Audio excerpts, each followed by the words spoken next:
दो वस्तुओं का क्रय मूल्य एक साथ दिया हो, दो वस्तुओं का क्रय मूल्य एक साथ दिया हो। अब ये एक साथ देने का क्या मतलब है, मार्केट में अपन जाते हैं, जैसे ड्रेस खरीदने गए, अब ड्रेस खरीदने गए तो अपन ने खरीदा एक पैंट और एक शर्ट।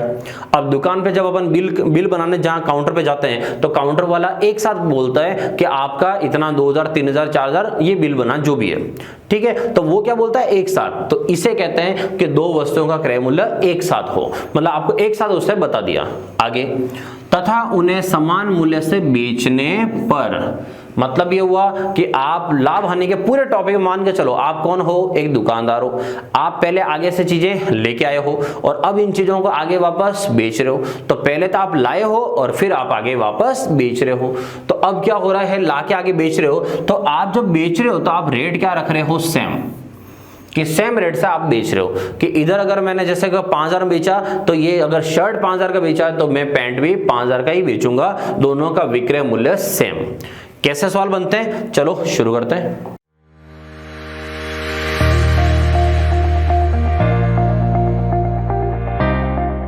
सबसे पहले दिया है एक कुर्सी व एक टेबल का क्रय मूल्य 5200 रुपए।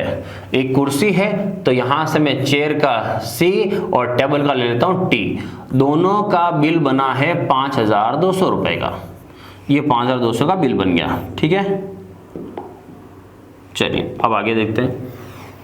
आगे बोला है तथा उन्हें समान मूल्य पर बेचा गया, ये तो उनका बिल है, लेकिन अब दिक्कत ये है कि बिल में यहाँ चेयर कितने की है, टेबल कितने की है। अच्छा, कुछ बच्चे क्या करते हैं, अपनी तरफ से डिसाइड कर लेते हैं। कैसे, 5200 देखा, उसका आधा आधा कर लेंगे कि 2600 का टेबल है ना, 2600 की कुर्सी है। लेकिन दोस्तों क्या यहाँ लिखा है कि दोनों का समान क्रय मूल्य, दोनों के रेट समान, कहीं लिखा है, नहीं लिखा है। सिर्फ बोला है कि उनका बिल है 5200 का, तो कुर्सी कितने का, टेबल कितने का नहीं पता है। तो फिर क्या करेंगे, यहां पर यूं मान लो कि एक की वैल्यू अपन कुर्सी को C मान लेते हैं कि कुर्सी का मूल्य अगर C है, चलो तो C का मूल्य कितना हुआ, तो यहां टेबल का मूल्य मतलब T को उधर भेजना पड़ेगा, ठीक है। और T को अगर अपन उधर भेजते हैं तो इसका मतलब है कि यहां से 5200 और T हो जाएगा उधर जाके माइनस 5200 माइनस T। मतलब इस तरह से अपन किसका मान लिख सकते हैं कि चेयर जो है, कुर्सी का मूल्य ये है, क्योंकि दूसरा अपने पास कोई चारा नहीं है। लेकिन इसकी शॉर्ट ट्रिक होती है, शॉर्ट ट्रिक मैं बताऊंगा बाद में, पहले बेसिक। तो अब देखो क्या करना है, दोनों को समान मूल्य से बेचा गया है। समान मूल्य से बेचा गया मतलब हो गया कि विक्रय मूल्य पहले वाले का और विक्रय मूल्य दूसरे वाले का, दोनों का विक्रय मूल्य क्या है, सेम है, ठीक है। दोनों का विक्रय मूल्य सेम है। आगे बढ़ते हैं। अब बोल रहा है तो कुर्सी पर 20% का लाभ है और टेबल पर 25% की हानि है, तो कुर्सी कितने की है आपको ये बताना है। अब ये कि दोनों का विक्रय मूल्य समान है, तो यहां से आगे सवाल कैसे बढ़ाओगे, कैसे लिखोगे, तो दो रास्ते हैं आपके पास, या तो आप परसेंटेज में लिख दो या आप फॉर्मूले यूज करो। और पहले मैं बेसिक बता रहा हूं तो फॉर्मूले से ही करवाता हूं आपको मैं सवाल। अभी पिछले सवालों में मैंने आपको क्या सिखाया था, जो टाइप पिछले गई थी उसमें सिखाया था क्रय मूल्य का फॉर्मूला यूज करो। अभी क्या आ रहा है, विक्रय मूल्य का फॉर्मूला यूज करो। V की मात्रा क्या है, ऊपर लगी हुई है, इसका मतलब जोड़ना घटाना कहां रखते हैं, विक्रय मूल्य कहां रखते हैं, ऊपर रखते हैं। तो पहले वाला फॉर्मूला यूज करते हैं। पहले वाले में क्या हो रहा है, 20% का लाभ हो रहा है, तो फॉर्मूला यूज करते हैं, जोड़ना घटाना ऊपर, तो 100 प्लस 20 बटा 100 इंटू इसकी खरीद, कुर्सी का क्रय मूल्य। कुर्सी कितने की है नहीं पता, तो कुर्सी को हमने क्या लिखा है, C, तो यहां आ जाएगा C बराबर। सेकंड क्या है, सेकंड है टेबल। अब टेबल का विक्रय मूल्य लोगे तो V की मात्रा ऊपर, जोड़ना घटाना ऊपर रहेगा, तो इसका मतलब है 100 माइनस 25 बटा 100 इंटू अब आता है क्या, टेबल का क्रय मूल्य, कि टेबल कितने का है ये पता करो। अब अपन ने यहाँ कुर्सी के लिए लिखा हुआ है, अब टेबल कितना अगर ये पता करना है तो मैं यहां से ये चीज हटा देता हूं, तो यहां से ये हटाता हूं। हाँ, अब आता है टेबल कितने का है। अगर टेबल की मूल्य निकालना अपन को, तो अपन क्या करेंगे, यहां से टेबल का मूल्य निकाले तो टेबल बराबर 5200 माइनस C आ जाएगा, ठीक है। कुर्सी को अपने चेयर को क्या मान लिया, C, तो टेबल का प्राइस क्या हो गया 5200 माइनस C। तो यहां से टेबल का मूल्य लिखूंगा, तो टेबल के लिए मैं क्या लिखूंगा, 5200 माइनस C, ऐसा लिखना पड़ेगा पूरे बेसिक में। अब उसके बाद और देखो, अच्छा बेसिक में भी थोड़ा सा ध्यान रखो तो सवाल इतना भी बड़ा नहीं पड़ता है। और देखो यहाँ पे लिखने का तरीका, 100 प्लस 20 120 बटा 100 इंटू सी बराबर 100 माइनस 25 75 बटा 100 इंटू 5200 माइनस सी। अब नेक्स्ट क्या करना है, इधर भी नीचे 100 उधर भी नीचे 100, तो इधर भी 100 उधर भी 100, दोनों कट गया। फिर 120 और 75, जब भी विषम बराबर लगा हुआ हो तो नीचे से नीचे काट सकते हो, ऊपर से ऊपर काट सकते हो, और ऊपर नीचे तो वैसे भी काटना हो तो काट सकते हो, कोई दिक्कत नहीं है। तो ये यहाँ तरीके बढ़ जाते हैं विषम जब बराबर आ जाए तब। अब नेक्स्ट स्टेप क्या होगी, 120 और 75 काटना है। 120 और 75 किसी पहाड़े में आते हैं क्या, तो आते हैं कौन से पहाड़े में, 15 के पहाड़े में। तो 15 8 120 15 5 75, ये कट गया बस, और कहीं कट रहा है अब नहीं है। अब क्या करेंगे, ब्रैकेट लगा हुआ था, इसका गुणा इससे भी होगा और इसका गुणा इससे भी होगा, तो गुणा करते हैं। तो फर्स्ट में तो आया 8c बराबर 5 का गुणा इससे करो 52 से, तो यहां से कितना आ जाएगा, 52 का आधा कितना होता है 26, तो ये हो गया 26,000 माइनस 5c। ठीक है, अब क्या करेंगे, दोनों c वालों को एक तरफ कर लेते हैं, ये संख्या इधर ले आते हैं। तो 8c पहले से है, उधर से इधर आएगा तो किसका आएगा, प्लस का, कितना 5c बराबर 26,000, तो 8 5 13c बराबर कितना हो गया 26,000।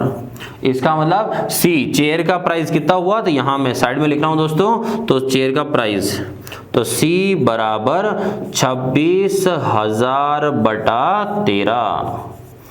ठीक है, और 26,000 बटा 13, थोड़ा सा मैं इसको शॉर्ट कर देता हूं। 26,000 बटा 13, तो 13 से काटेंगे 26,000 को, तो 13 से 26,000 कटेगा कितनी बार, 13 दूनी 26, मतलब 2,000। तो कुर्सी कितने की आई दोस्तों, 2,000 की। अब दूसरा क्या बचा, टेबल, तो टेबल तो निकाल ही सकते हो। 5,200 का पूरा बिल है आपके, तो 5,200 का बिल है, उसमें कुर्सी कितने की है, 2,000 की, तो इसका मतलब टेबल कितने का हुआ, 3200 का।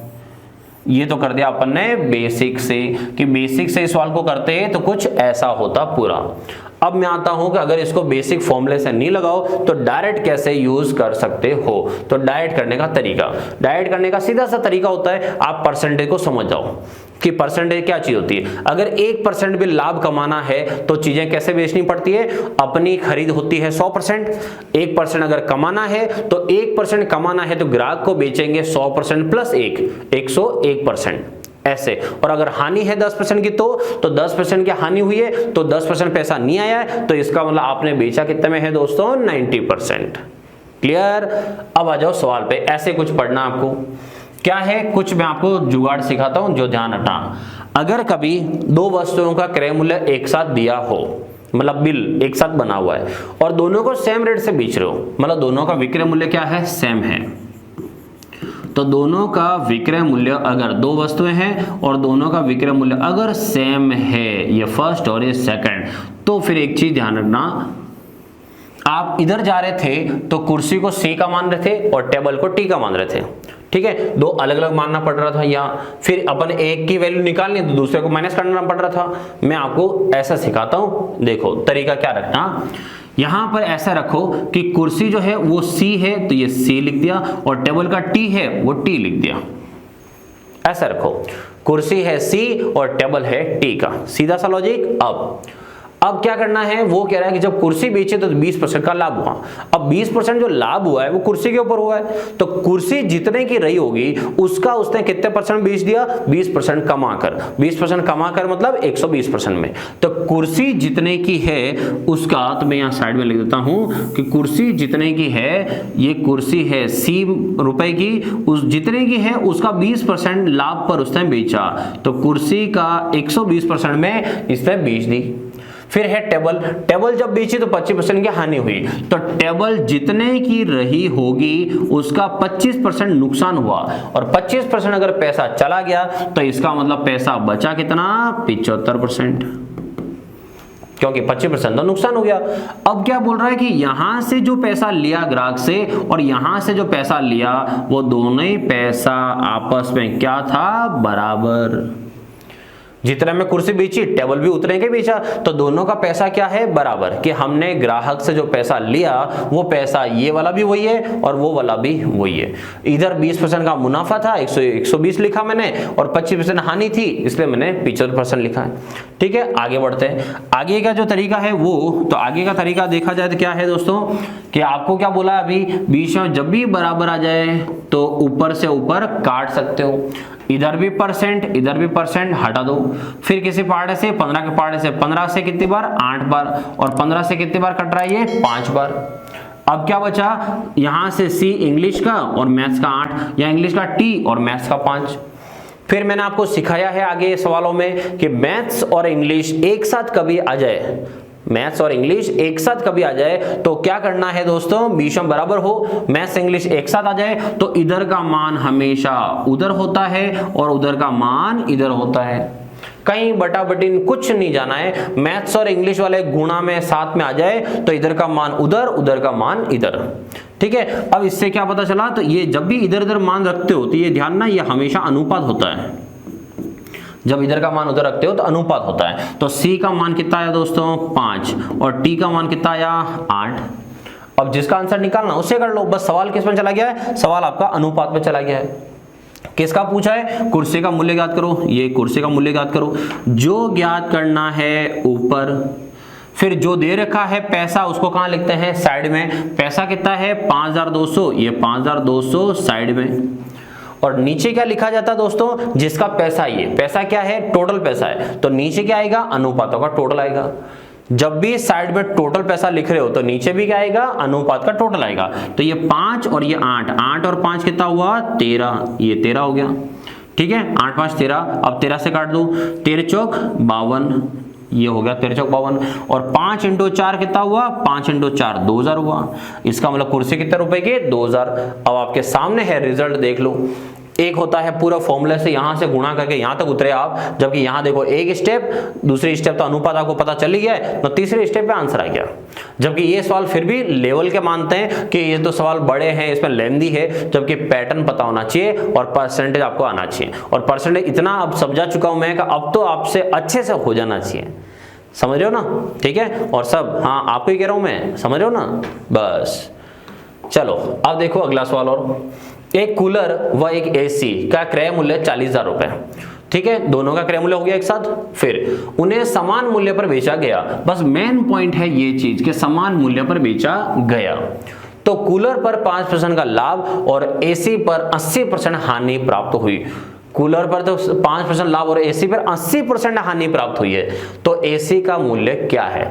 अब मैं सवाल आपको डायरेक्ट वाले परसेंटेज वाले से करा रहा हूं, फॉर्मूला तो आपको आता ही है। ठीक है, अब परसेंटेज से कैसे करते हैं उसके लिए देखो, दोनों का विक्रय मूल्य क्या है, सेम। विक्रय मूल्य और विक्रय मूल्य ये लिख दिया मैंने। पहले क्या है, कूलर, तो यहां से लिख देता हूं मैं, इधर नाम ही लिख देता हूं पूरे ही कूलर, और ये लिख दिया मैंने एसी। ठीक है, अब कूलर कितने का नहीं पता, कूलर का या तो फिर कूलर का सी लिख दो, कूलर की स्पेलिंग का फर्स्ट, या कूलर को के लिख दो, कुछ भी लिखो जो मर्जी हो, या फिर एक्स लिख दो चलेगा। चलो कूलर कितने का हमें नहीं पता, मान लो एक्स है, और एसी कितने की हमें नहीं पता, मान लो वाई है। ठीक है, तो कूलर है अपने x रुपए का पड़ा है और एसी अपने y रुपए की पड़ी है। अब क्या बोल रहा है कि जब इन्हें बेचा गया तो कूलर पे 5% लाभ हुआ। 5% लाभ, तो कूलर जितने का भी है उसको कितना में बेचा गया होगा, 105% में, 105% में। कूलर जितने का है, मतलब बोले तो x का है, तो x का कितना, 105%। दूसरा क्या है, 80% क्या हुई, हानि हुई। तो सेकंड जो चीज है जिसको बेचा गया 80% हानि हुई, तो फिर पैसा मिला कितना दोस्तों, 80% तो डूब गया पैसा, पैसा मिला होगा सिर्फ और सिर्फ 20%। और क्या बोला है कि इन दोनों को सेम रेट से बेचा गया, तो सही बात है, एसी तो महंगी आएगी और कूलर सस्ता आएगा, और कूलर और एसी को सेम रेट से अगर बेचा है तो कहीं इनके दिक्कत तो हुई होगी। अब ये हो गया दोनों बराबर। अब नेक्स्ट क्या करना है, इधर भी परसेंट इधर भी परसेंट काट दो, जिस पहाड़े से दोनों कट रहे हो उसे और काट दो। जैसे 5 के पहाड़े से देखो, 5 के पहाड़े से 21 और 5 के पहाड़े से कितनी बार, 4 बार। अब मैंने क्या बोला, मैथ्स और इंग्लिश एक साथ आ जाए तो इधर का मान उधर, उधर का मान इधर, तो x अनुपात y। x का मान कितना हुआ, 4, और y का मान कितना हुआ दोस्तों, 21, ये आ गया अनुपात। अब किसका मान पूछा है आपसे, पूछा है कि AC का मूल्य बताओ। अपन ने AC को क्या मान लिया, y, मतलब आंसर किसका निकालना है, y का। जिसका आंसर याद करना है उसको ऊपर, जो भी पैसा दे रखा हो उसको साइड में लिखो। पैसा कितना है, 40,000 का बिल है, तो 40,000 इधर साइड में आ गया। 40,000 किसका बिल है, दोनों का, तो नीचे अनुपात में क्या आएगा, दोनों की टोटल आएगी। तो 4 और 21 कितना आया, 25। 25 से भाग लगाओ एक बार, 40 में से 25 क्या कितना आया, 15। 15 और 0 150, 25 6 150, 150 यहां से हो गया। अब 21 से गुणा करते हैं, तो 21 का 1600 से गुणा या 16 को जैसे भी ठीक लगे, 2 0 के 2 0, 16 का 1 से 16 हासिल 1, 16 दूनी 32, 32 और 1 कितना हो गया, 33। इसका मतलब है कि जो AC है वो AC कितने की पड़ रही है, 33,600 रुपए। ये तो बिल्कुल ऐसे ही लग रहा है कि सच में AC इतने की पड़ रही है। ठीक है, ये था पूरा सवाल जिसमें आपका कूलर और AC दो लगानी थी। ठीक है, दोनों का इस तरह से कुछ आपका आंसर बनेगा। क्लियर। और पढ़ते हैं एक सवाल और देखते हैं, चलो आगे देखो। अब देखो, एक किताब और एक रजिस्टर का क्रय मूल्य 450 रुपए है। तो एक किताब है और एक रजिस्टर है और क्रय मूल्य दोनों का वापस वो एक साथ ही दिया है। तो अब मैं लिख देता हूं यहां से विक्रय मूल्य फर्स्ट और विक्रय मूल्य सेकंड, दोनों का समान मूल्य पर बेचा है, ये मुझे पता ही है, आपको पूरा पढ़ लेना। समान मूल्य पर बेचा है, समान मूल्य पर बेचा है तभी विक्रय मूल्य बराबर लिख पाओगे, वरना नहीं लिख पाओगे। फिर है किताब, अच्छा किताब का मैं लिख देता हूं इस बार K और रजिस्टर का लिख देता हूं मैं R। किताब K की और रजिस्टर R का। किताब पर 4% का लाभ, किताब पर 4% लाभ, ये 4% का लाभ। रजिस्टर पर 9% की हानि, तो रजिस्टर पर 9% हानि हुई, तो पैसा कितना मिला, 91%, क्योंकि 9% हानि हो गई। और दोनों को सेम रेट से बेचा है, ये भी सब बराबर आ गया। ये हो गया दोनों का विक्रय मूल्य बराबर। अब क्या करेंगे, इधर परसेंटेज, दोनों तरफ परसेंटेज कैंसल। अब आगे 13 के पहाड़े से 13 8 104 और 13 7 91, 13 का पहाड़े से दोनों कट रहे हैं। अब नेक्स्ट क्या करेंगे, इधर का मान उधर, उधर का मान इधर, तो K अनुपात R, ये K अनुपात R, तो K का आंसर कितना आया 7 और R का आंसर कितना आया 8। अब क्या पता करना है, किताब का क्रय मूल्य कितना है, तो किताब ये है और इसका अनुपात ये हुआ, तो किताब का मूल्य ज्ञात कर कितना लिखना है, 7 लिखो दोस्तों। फिर क्या करना है, जो 450 बिल है वो इधर आ जाएगा और 450 बिल कितना है, किसका है, किताब रजिस्टर दोनों का है, तो नीचे भी टोटल दोनों की आएगी। तो 7 और 8 कितना हो गया, 15 हो गया। और 15 से काटे इसको, तो 15 3 45, 3 0 और 7 3 21, इसका मतलब कितना आया 210। मतलब किताब जो है वो किताब कितने रुपए की है, 210 की है। और रजिस्टर कितना है, वो तो इसमें से माइनस कर लो, उधर का आंसर आ जाएगा, मतलब 240 का।